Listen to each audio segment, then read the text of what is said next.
दक्षिण अफ्रिका भन्ने देश त्यो समयसम्म त्यो देश परिवर्तन हुन सकेन। त्यो बेलासम्म त्यो देशको जनताहरूले आफ्नै देशमा मालिक भएको अनुभूत गर्न सकेनन्। त्यो कहिलेसम्म सकेनन् भन्दा दक्षिण अफ्रिकामा जन्मिएका त्यहाँका बहुसंख्यक मूलवासी नागरिकहरूको हक अधिकार र अस्तित्वको निमित्त आफ्नो जीवन दाउमा हालेर 27 वर्ष जेल जीवन बिताएर निस्किएको नेल्सन मण्डेलाको वास्तविक विचार र कुराहरूलाई त्यो देशको बहुसंख्यक नागरिकहरूले नबुझेसम्म त्यो देश परिवर्तन हुन सकेन। यो किन सकेन भन्दा शिक्षा दीक्षा बौद्धिकता भन्दा माथि चाहिँ चेतना हुँदो रहेछ। हाम्रो मान्छेहरू अहिले शिक्षा दीक्षाको हिसाबले बौद्धिकपनको हिसाबले हाम्रो मान्छेले धेरै पढेको पनि छन्, शिक्षा पनि धेरै हासिल गरिसकेको अवस्था छ। तर पनि हाम्रो देशमा हामी आजसम्म किन दासी भएर बाँच्नु पर्यो? हाम्रो देश नेपाल आज झन्डै पछिल्लो समयको यो औपचारिक रूपमा देखिने गरेर यो 7 दशकको इतिहासमा पनि नेपाल भन्ने देशलाई परिवर्तन गराउँछु भनेर आउने कयौं नेता नेतृत्व र राजनैतिक दलहरू परिवर्तन गरिसक्दाखेरि पनि देशले किन परिवर्तन पाउन सकेन त भन्दा यो देश नेपालमा हामीले राजनैतिक दलको नेता नेतृत्व परिवर्तन गर्यौं, तर हाम्रो मानसिकतामा चेतना परिवर्तन गर्न नसकेको कारणले गर्दाखेरि देश नबनिएको रहेछ भन्ने कुरा चाहिँ आज छर्लङ्ग भएर हामीले बुझ्न सक्ने अवस्था बनेर गएको छ।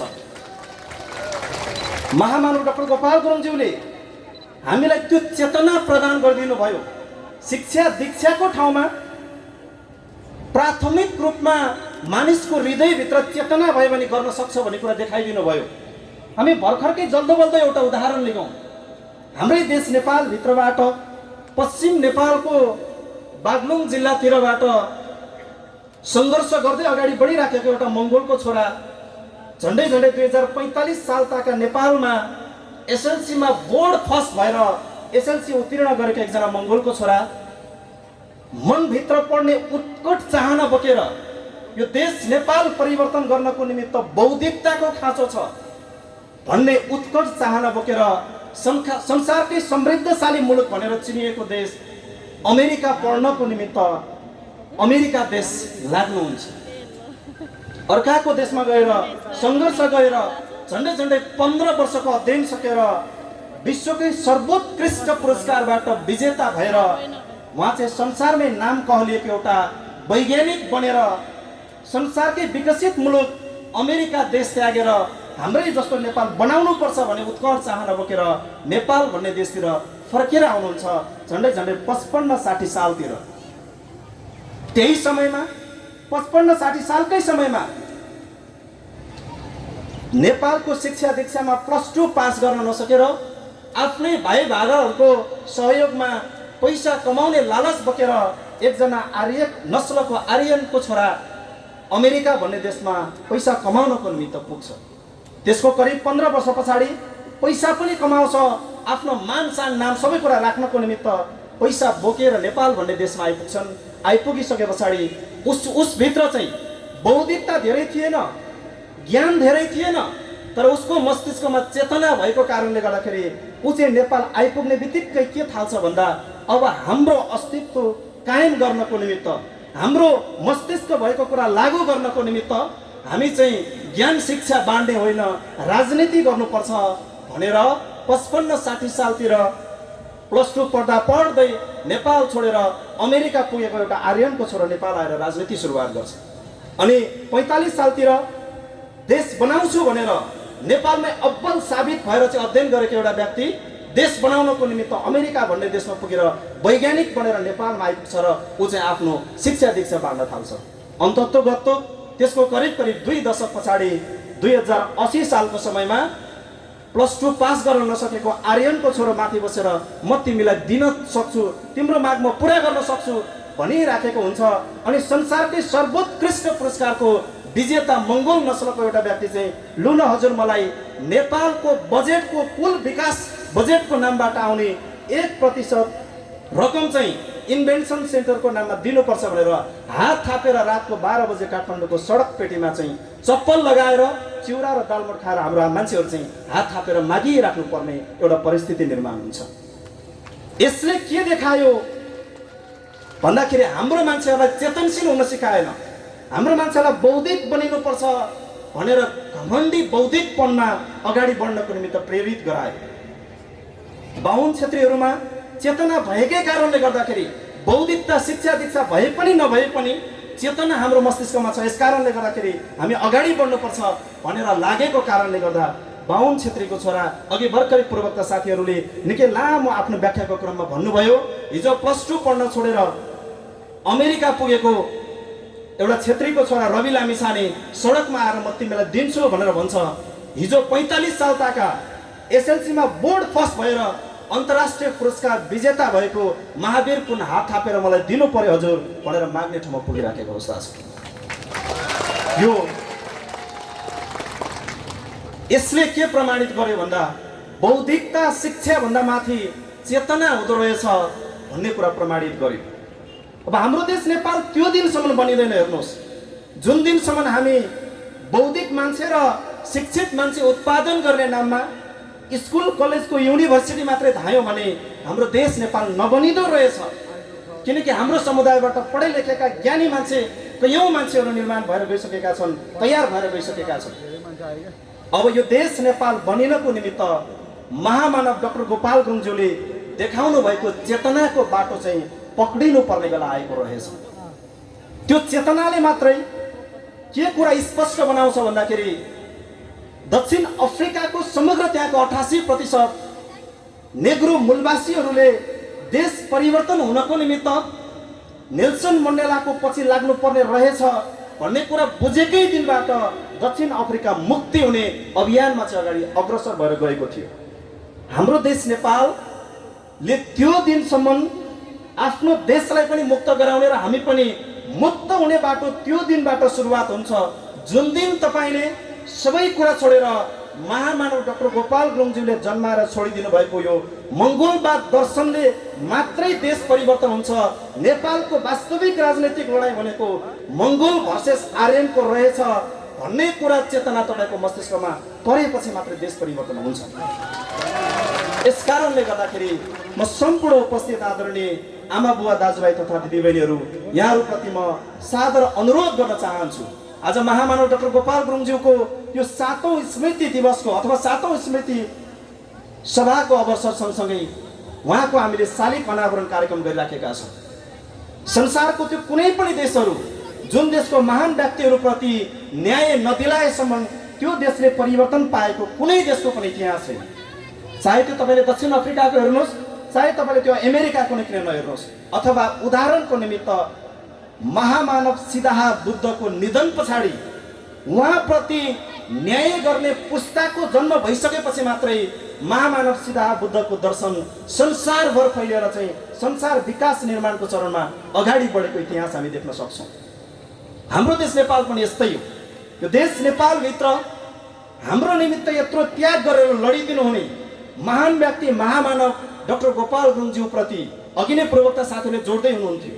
महामानव डाक्टर गोपाल गुरुङज्यूको अन्तिम दाह संस्कार हामीले आजभन्दा करिब 7 वर्ष अगाडि यहीँ गर्ने बेलामा सयौंको संख्यामा उहाँलाई हामीले अन्तिम विदाई गरेका थियौँ। आज हामी सयौंको संख्याबाट वृद्धि भएर हजारौंको संख्यामा उहाँको शालिगलाई स्यालुट गर्नको निमित्त किन उपस्थित भयौँ भन्दा यो चाहिँ चेतनाको कमाल हो, यो शिक्षा दीक्षाको कमाल होइन। यो हाम्रो हृदयभित्र पलाएको चेतनाको स्वर हो, चेतनाको आवाज हो। यस कारणले यसले मात्रै देश परिवर्तन हुन्छ। तपाईँ हामी चेतनशील भइसकेपछि मात्रै देश परिवर्तनको दिशामा जान्छ। उदाहरणको निमित्त तपाईँहरू कतिजनाले सुन्नुभयो, आजभन्दा करिब करिब 4 वर्ष जति अगाडि हाम्रो छिमेकी मुलुक चीनको राष्ट्र प्रमुख नेपाल भ्रमण आउने बेलामा राजधानी काठमाडौँको तिनकुने भन्ने ठाउँमा त्यति बेलाको नेपालको नेतृत्व पङ्क्तिलाई पनि र जनतामा नि शिक्षा के थियो भन्दा छिमेकी मुलुक संसारको विकसित मुलुकको राष्ट्र प्रमुख आउँदाखेरि हाम्रो देश यस्तो गुह्य देश बनाएर देखाउनु हुँदैन, उसलाई राम्रो देखाउनु पर्छ भनेर काठमाडौँको सबैभन्दा फोहोर हुने ठाउँ तिनकुनेमा के गरियो भन्दा दुबो रोप्न थालियो, गार्डन बनाइयो। त्यसले के देखायो भन्दा हाम्रो मान्छेमा शिक्षा थियो। के शिक्षा थियो भन्दा छिमेकी मुलुकको राष्ट्र प्रमुख आउँदाखेरि हाम्रो देशलाई पनि राम्रै देखाएर पठाउनु पर्छ भन्ने शिक्षा थियो, ज्ञान पनि थियो। त्यो ज्ञान र शिक्षा भएको कारणले दुबो रोपियो, छिमेकी मुलुकको राष्ट्र प्रमुखलाई देखाइयो, पठाइयो, उहाँ पनि खुसी भएर जानुभयो। तर फर्किएको भोलिपल्टैबाट के हुन थाल्यो भन्दा त्यहाँ रोपिएको दुबोको चपरीहरू सबै मान्छेको घरको बरन्डामा पुग्न थाल्यो। त्यहाँनिर कमी के को रहेछ भन्दा शिक्षा दीक्षा र ज्ञानको कमी होइन, त्यहाँ चाहिँ चेतनाको कमी भएछ कि यो चाहिँ हामीले लिएर जानु हुँदैन, यो राष्ट्रको सम्पत्ति हो भन्ने चेतना नभएको कारणले गर्दा दुबोको चपरीहरू उठाएर लिएर गएको अवस्था थियो। यसकारणले हामीले अब बुझ्नुपर्ने कुरा चाहिँ के आएको छ यति बेला भन्दा शिक्षा दीक्षा सँगसँगै महामानव डाक्टर गोपाल गुरुङज्यूले चाहिँ हामीलाई चेतना भरिदिनु भयो। त्यही चेतनाको कारणले गर्दाखेरि आज हामी यो अब्बल साबित भएर अब हामी यो देश नेपाल बनाउनको निमित्त हाम्रो आउने भावी सन्ततिहरूको उज्जवल र सुनिश्चित भविष्य निर्माण गर्ने एउटा अभियानमा अगाडि बढ्न सक्ने सक्षम व्यक्तिहरू तयार चाहिँ कसले गरायो त भन्दा त्यो डाक्टर गोपाल गुरुङज्यूले हामीलाई सिकाउनु भएको, उहाँले हामीलाई छरिदिनु भएको त्यो चेतनाको ज्योतिले चाहिँ अब काम गर्न थालेको छ। यसकारणले गर्दाखेरि म सम्पूर्ण उपस्थित आदरणीय महानुभावहरूप्रति यही अनुरोध गर्दै समयको पाबन्दी छ, अग्रज आदरणीय व्यक्तित्वहरूले अझै आफ्नो लामो सम्बोधन राख्नुहुन्छ किनकि एउटा ऐतिहासिक कार्यक्रममा हामी लागिराखेका छौँ र अन्तिममा अब हामीले यो सङ्गठनमा लागेर सबै कुराहरू भइसकेर चेतनादेखि लिएर सबै कुराहरू जोडिएर हामी अगाडि बढ्दै जाने क्रममा हिजो महामानव डाक्टर गोपाल गुरुङज्यूले पनि कार्यकर्ता तहमा त्यही कुराहरू अपिल गर्दै ल्याउनु भएको थियो। अहिले पनि हामीलाई यो सङ्गठनको यो अभियानमा कुद्दै जाने क्रममा सङ्गठनको श्रद्धेय प्रेसिडेन्ट बुद्धलाल मेचीज्यूले हामीलाई सधैँभरि प्रशिक्षित गर्नुहुन्छ। अगाडि बढ्न थालिसके पछाडि अब कहिल्यै पनि पछाडि फर्केर हेर्नुहुन्न। हिजो महामानव डाक्टर गोपाल गुरुङज्यू पनि नेपाल भन्ने देश निर्माण गर्नको निमित्त एउटा गन्तव्य तय गरेर एउटा लक्ष्य निर्धारण गरेर अगाडि हिँडिसक्नु भए पछाडि महामानव डाक्टर गोपाल गुरुङज्यू पनि कहिल्यै पछाडि नफर्किनु भएको कारणले गर्दाखेरि आज तपाईँ हाम्रो यो परिवेश निर्माण भएर गएको छ। यदि डाक्टर गोपाल गुरुङज्यूले पछाडि फर्केर हेर्नुभएको थियो भने पछाडि समस्या नै समस्या, चुनौती नै चुनौती, कसैले तेरो लोकतन्त्र आउँदैन, कसैले तेरो धर्मनिरपेक्ष काम छैन, कसैले तिमीले भनेको प्रान्तीय संहिता मुलुकमा आउँदैन, यो थरी थरीको व्याख्या विश्लेषण भइराखेको अवस्था थियो। डाक्टर गोपाल गुरुङज्यूले पछाडि कहिल्यै फर्किनु भएन, केवल अगाडि हेरेर हिँड्नु भयो। त्यो अगाडि हेरेर हिँडिदिनु भएको कारणले गर्दाखेरि हामी यो ठाउँमा उभिएका छौँ भाइ हो बहिनी हो। यस कारणले गर्दाखेरि अब तपाईँहरूले पनि यो सङ्गठनमा नेतृत्व पङ्क्तिमा कुनै पनि सभाको नेतृत्व पङ्क्तिमा पुगेर अगाडि बढिसक्नु भए पछाडि कहिल्यै नफर्किनु। अगाडि हेरिसकेको मान्छे पछाडि फर्कियो भने उहाँले हामीलाई उदाहरण दिएर भन्नुहुन्थ्यो, तपाईँ मोटरसाइकल चलाउने बेलामा एउटा गाडी चलाउने बेलामा अगाडि हिँडेको मान्छे पछाडि फर्केर मोटरसाइकल चलायो भने दुर्घटना हुन्छ, अगाडि हिँडेको मान्छे लुकिङ ग्लास हेरेर गाडी चलायो भने दुर्घटना हुन्छ, गन्तव्यमा पुग्न सक्नुहुन्न भन्ने कुरा उहाँले हामीलाई बताइराख्नुहुन्थ्यो। मलाई कौतूहलता लाग्थ्यो उहाँले यो कुरा किन भनिराख्नु भएको छ, बेला बेला त फर्किनु पर्छ पनि होला, पछाडि के कुरा चलिराखेको हुन्छ भन्ने कुरा लाग्थ्यो। तर अन्ततोगत्तो यही विषयलाई गहिरेर हेर्दाखेरि त्योभित्र दुईवटा बहुमूल्य कुराहरू लुकेको रहेछ। एउटा देश नबन्नुको कारण पनि त्यहीँभित्र रहेछ, एउटा हाम्रो सङ्गठनमा आएर अगाडि बढ्दै गरेको साथीहरू सफल हुन नसक्नुको कारण पनि त्यहीँनिर रहेछ। अध्ययन गर्दै गर्दै गर्दै जाँदाखेरि त्यसलाई अध्ययन गर्दै गर्दै गर्दै जाँदाखेरि अन्तिममा मैले गएर त्यहाँभित्र दुईवटा कुरा भेटेँ। उहाँले भन्नुभएको थियो अगाडि हेर्नु पछाडि नहेर्नु। यो अगाडि हेरेर हिँड्ने र पछाडि हेरेर हिँड्नेको बिचमा फरक के रहेछ भनेर अध्ययन गर्दै जाने क्रममा जङ्गलमा दुईवटा जनावरहरू रहेछ, एउटा हरिण थियो, एउटा चितुवा थियो। मैले त्यसलाई अध्ययन गरेर हेर्दाखेरि जङ्गलमा बस्ने एउटा हरिण प्रति घन्टा 90 किलोमिटरको स्पिडमा दौडिन सक्दो रहेछ। भनेको एउटा हरिण 1 घन्टा अथवा 60 मिनट कुद्यो भने ऊ 90 किलोमिटरको चाहिँ दूरी पार गर्न सक्दो रहेछ।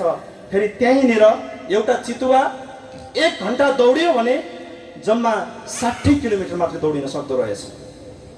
चितुवा दौडिन्छ 60 किलोमिटर, हरिण दौडिन्छ 90 किलोमिटर। तर त्यहाँनिर फेरि घटना के भइदिन्छ भन्दा 1 घन्टामा 90 किलोमिटर दौडिने क्षमता भएको, त्यो तीव्र वेगको क्षमता भएको हरिणलाई जम्मा 60 किलोमिटर मात्रै कुद्न सक्ने चितुवाले नै शिकार गरेर खाइदिन्छ। त्यहाँनिर यो कसरी खाँदो रहेछ भनेर हेर्दाखेरि त्यहाँ घटना के हुँदो रहेछ भन्दा चितुवा जहिले पनि अगाडि भागे पछाडि मलाई समात्न खोजेको, हरिण अगाडि हिँडिसके पछाडि मलाई समात्न खोजेको, मलाई पक्रिन खोजेको, मेरो शिकार गर्न खोजेको त्यो चितुवा कहाँनिर आइपुगेछ भनेर यता दायाँपट्टिबाट पछाडि फर्केर हेर्दो रहेछ। फेरि 5 किलोमिटर अगाडि पुग्यो, फेरि पछाडि फर्केर हेर्दो रहेछ, फेरि अर्को 5 किलोमिटर अगाडि पुग्यो, फेरि पनि पछाडि फर्केर हेर्दो रहेछ एउटा हरिण। तर त्यहीँनिर एउटा चितुवा उसले आफ्नो एउटा गन्तव्य तय गरे पछाडि त्यो शिकार आफ्नो पन्जामा नपरेसम्म त्यो चितुवा कहिले पनि पछाडि फर्किँदै नफर्किँदो रहेछ। अथवा त्यो हरिणको ठाउँमा त्यो हरिण अगाडि हेरेर कुद्यो भने हरिणको जीवन थियो, त्यहाँनिर पछाडिपट्टि हरिणको मृत्यु थियो। प्रेसिडेन्टज्यूले सायद हामीलाई त्यही कुरा बताउन खोज्नु भएको रहेछ। तपाईहरू अगाडि हेर्नुभयो भने सफलता छ, अगाडि हेर्नुभयो भने गन्तव्य छ, पछाडि फर्किनुभयो भने असफलता नै असफलता छ भन्ने कुरा उहाँले हामीलाई दिशाबोध गराउन खोज्नु भएको रहेछ भन्ने कुरा मैले त्यहाँबाट ज्ञान हासिल गर्न सकेँ। यस कारणले गर्दाखेरि देश नमन्नुको कारण पनि त्यही भित्र रहेछ। फेरि हामीले विभिन्न कार्यक्रममा भाषणमा धेरै कुरा भनेर आयौँ। नेपाल किन बनिँदै बनिएन भन्दाखेरि नेतृत्व गरेर चुनाव जितेर सत्तामा जाने मान्छेहरू भनेको चाहिँ ती मान्छे भनेको हरिण जस्तै हो। अगाडि कुद्ने भनेको, पछाडि बस्ने भनेको हामी 80% मङ्गोलहरू सहित यो देशको समग्र नागरिक रहेछौँ। चुनाव जितेर सत्तामा पुगेको 275 जना सांसदहरू यति बेला संसदमा पुगेपछि मजाले देश विकासको काम गर्न थाल्नुको साटो उसलाई चिन्ता के भइरहेको छ भन्दा मलाई भोट दिएर पठाउने यो 80% मङ्गोल जनताको चेतना कति आयो भनेर पछाडि फर्केर हेर्दा हेर्दा उसले समय नष्ट गरिसक्यो। यस कारणले गर्दाखेरि चाहिँ देश चाहिँ कुन बेलासम्म बन्दैन भन्दा जुन दिनसम्म यो देश नेपालको नेतृत्व हरिणहरूको हातमा पर्छ त्यो दिनसम्म नेपाल बन्दैन। नेपालको विकास त्यो दिनबाट सुरुवात हुन्छ जुन दिन चितुवाले जस्तो आफ्नो गन्तव्य आफ्नो उद्देश्य निर्धारण गरेपछि पछाडि फर्केर हेर्दै नहेर्ने समुदायको मान्छेको हातमा नेतृत्व पुगेपछि मात्रै बल्ल त्यो देश बन्द रहेछ। यस कारणले गर्दाखेरि यो देश नेपाल बनिनको निमित्त, यो देश नेपाल बनाउनको निमित्त र तपाईँ हाम्रो आउने सन्ततिको उज्जवल भविष्य निर्माण गर्नको निमित्त चाहिँ महामानव डाक्टर गोपाल गुरुङज्यूले हामीलाई छाडेर जानुभएको मङ्गोलवाद दर्शन जुन छ यो दर्शनलाई इमान्दारितापूर्वक हामीले हृदयभित्र बोकेर आफ्नो मस्तिष्कलाई चेतनशील बनाएर पछाडि फर्केर होइन। हिजो डाक्टर गोपाल गुरुङज्यूलाई नै कैयौँ आरोप र प्रत्यारोपहरू लागेको थियो। कसैले गोपाल गुरुङलाई तानाशाही भने, कसैले गोपाल गुरुङलाई विदेशीको एजेन्ट दलाल भने, जसले जे भने पनि गोपाल गुरुङ अगाडि मात्रै हेरेर हिँड्नुभयो, पछाडि